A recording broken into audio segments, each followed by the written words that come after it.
السلام علیکم۔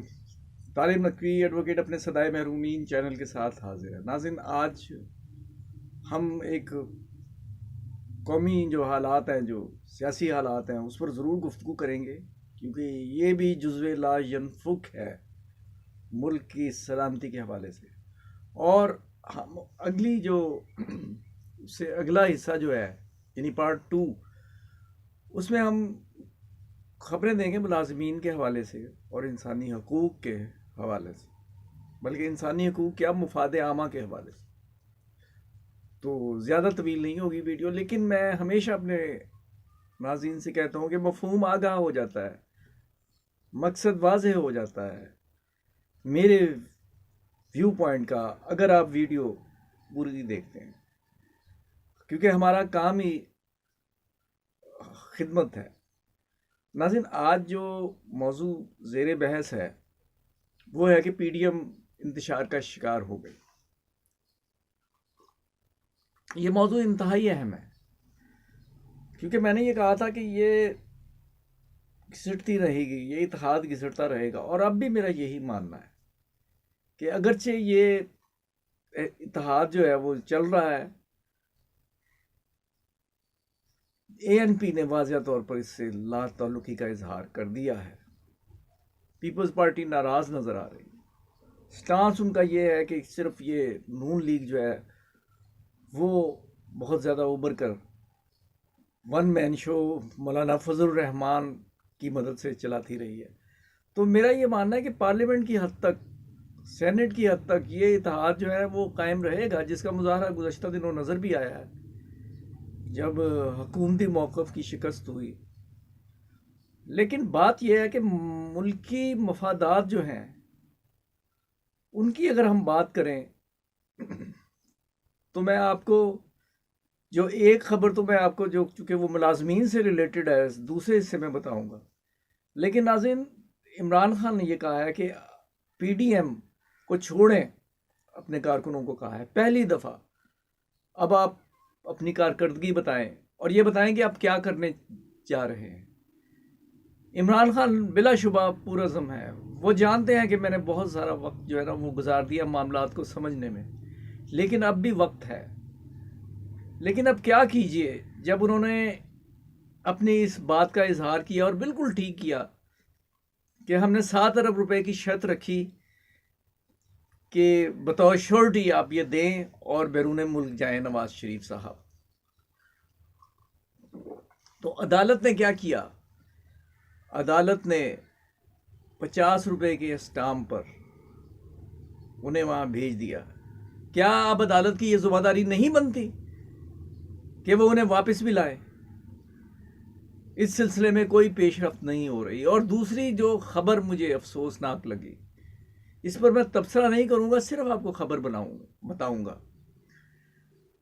انہوں نے کہا کہ یہ ریٹ طے کیا 80 روپے فی کلو چینی کا حکومت نے، اور آج جو عدالت نے فیصلہ ایک کیا ہے، اس فیصلے پہ میں تبصرہ اس لیے نہیں کرتا کہ ایک تو یہ عدالتی معاملہ ہے، اور دوسرے مجھے نہ ان کی درخواست بتایا درخواست دہندہ کی، اور نہ مجھے کس کانٹیکس میں یہ فیصلہ کیا۔ لیکن یہ فیصلہ جو ہے، اس میں میرے جذبات کا اظہار جو ہے اسے کوئی نہ عدالت روک سکتی ہے نہ کوئی اور روک سکتا ہے۔ بہت مایوس ہوا ہوں میں اس فیصلے سے کہ 80 روپے کی جو قیمت مقرر کی ہے عدالت نے، اسے فی الحال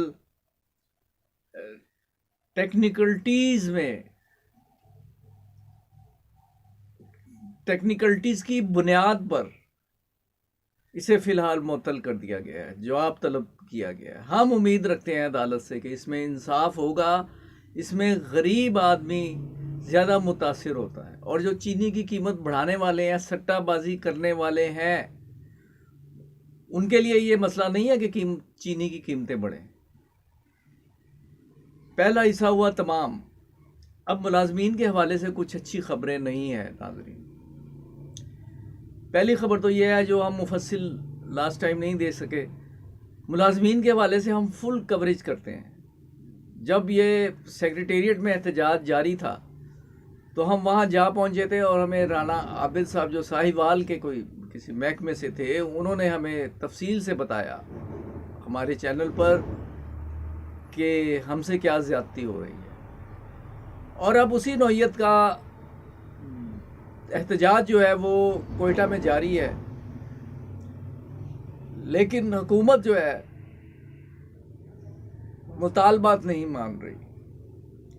اب وہاں کی صحیح صورتحال کا تو مجھے علم نہیں، لیکن اگر میں غیر جانبداری سے کہوں، ایک تو میں یہ حکومت سے کہوں گا کہ مطالبات ماننے چاہیے اسی طرز پر جس طرح دوسرے صوبوں میں مانے گئے، اور دوسرا میں نے یہ ایک پیغام پڑھ رہا تھا صوبائی حکومت وزیر اعلیٰ کی طرف سے کہ آئیں گفت و شنید کے ٹیبل پہ بیٹھیں، تو میں یہ اپنے ان جو مظاہرہ کرنے والے ہمارے بھائی ہیں ان سے میں یہ کہوں گا کہ گفت و شنید کا راستہ کبھی نہیں روکنا چاہیے۔ آپ اپنے رہنماؤں کو بھیجیں وہاں، اور سب سے اہم بات یہ کہ اس وقت 100 سے کراس کر گئی ہے جو ہلاک ہونے والوں کی تعداد کرونا کے نتیجے میں۔ خدا را اس کا کوئی حل نکالیے۔ صوبائی حکومت اور ملازمین دونوں سے یہ اپیل ہے۔ اور ناظرین، جس طرح میں نے آپ کو شوگر مافیا کے حوالے سے عدالتی فیصلہ سنایا، ایک اور ناخوشگوار فیصلہ صوبائی ملازمین ان کے حوالے سے ہے۔ پشاور ہائی کورٹ نے سینکڑوں ملازمین کو مستقل کرنے کے احکامات جاری کیے،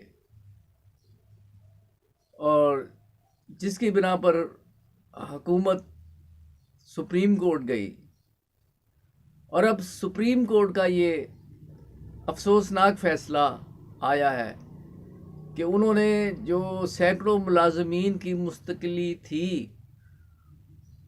اسے منسوخ کر دیا ہے۔ اگین مجھے نہیں پتا حالات و واقعات کیا ہیں، لیکن بہرحال اس میں ہم اظہار افسوس تو کرتے ہیں، کیونکہ اگر مستقلی نہ ہو، اگر پرماننٹ نہ کیا جائے تو ٹرمینیشن کی تلوار ملازمین پر لٹکتی رہتی ہے۔ اللہ آپ کا حامی و ناصر ہو، اور تمام ان لوگوں سے جو ویڈیو تو دیکھتے ہیں لیکن سبسکرائب نہیں کرتے، خصوصی درخواست ہے کہ یہ آپ کا اپنا چینل ہے، اسے سبسکرائب کیجئے، بیل آئیکن کو کلک کیجئے، اور جو پہلی دفعہ دیکھ رہے ہیں ان سے بھی اسی نوعیت کی گزارش ہے۔ اور ناظرین، نیشنل بینک کے جو پینشنر ہیں ان کے حوالے سے ہم نے ویڈیو کی، اور ہم آپ کو یہ بتا رہے ہیں کہ ہمارے جو ساتھی ظفر صادق صاحب ہیں، چونکہ وہ آڈٹ آفیسر ریٹائر ہوئے تھے، تو ان کے پاس لرزہ خیز انکشافات ہیں کہ کس طرح ماضی بعید میں، یعنی 2009-2010 میں دونوں حکومتیں چینی کی قیمت پر ایک گھناؤنا کھیل کھیلتے رہے۔ ہم آپ کو یہ تفصیلات بھی بتائیں گے۔ آپ کا بہت بہت شکریہ۔ السلام علیکم۔